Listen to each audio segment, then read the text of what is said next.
Suis-je la seule à m'être reconnue dans les témoignages de précarité financière que vous avez recueillis? Ces histoires m'ont touché droit au cœur.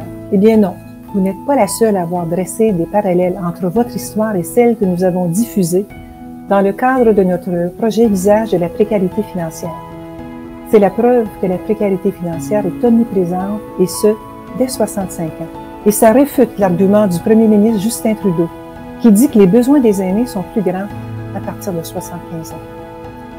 Il est important pour notre organisation de vous donner une voix. Vous êtes des battants, des gens de cœur, que la vie n'a pas toujours choyé. Vous méritez d'avoir une tribune pour vous exprimer. Il faut sensibiliser nos décideurs au fait que derrière les statistiques, il y a des êtres humains qui souffrent et qui ont besoin d'aide. Dans les médias, le gouvernement fédéral doit bonifier les prestations de la sécurité de la vieillesse et du supplément de revenu garanti. Et ça aurait dû être fait hier. Le fédéral doit prendre le temps de vous écouter, pas juste d'une oreille. Vous méritez l'écoute active et proactive. Vous êtes des milliers à attendre une aide financière durable. Vous méritez d'être assuré par le fédéral. Personne, mais personne ne doit être apeuré à l'idée de vieillir. Félicitations pour votre réélection à la présidence de la FADOC. Quels sont les principaux enjeux que vous voulez faire avancer dans votre mandat? Eh bien, merci pour vos bons mots.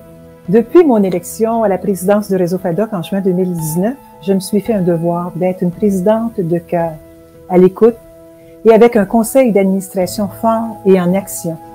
Et je continuerai de viser ce même objectif. Comme vous le savez, les dossiers à défendre ne manquent pas. L'amélioration de la qualité de vie des aînés m'habite et je m'engage à défendre avec ardeur vos intérêts dans chacune des représentations politiques et médiatiques que je ferai. Je continuerai à m'investir avec toute la force qui m'anime pour que les aînés ne soient plus jamais dans l'angle mort de notre société. Je vais continuer avec vigueur à tenir nos décideurs politiques imputables aux engagements qu'ils prennent envers vous. Je vais leur demander sans cesse des actions concrètes sur des enjeux qui vous interpellent et qui sous peu toucheront nos enfants et nos petits-enfants. Votre concours, la FADOC en images, m'intéresse. Comment faire pour participer? Bien, merci de votre intérêt pour ce beau projet. Vous savez, après plus de 16 mois de pandémie, nous avons besoin de nous évader et les photos ont ce pouvoir de nous faire voyager. Pour la saison estivale, nous vous invitons à nous envoyer des photos de vos plus beaux souvenirs d'été au Québec. Choisissez vos meilleurs clichés, que ce soit des activités, des vacances, des moments en famille ou encore des paysages.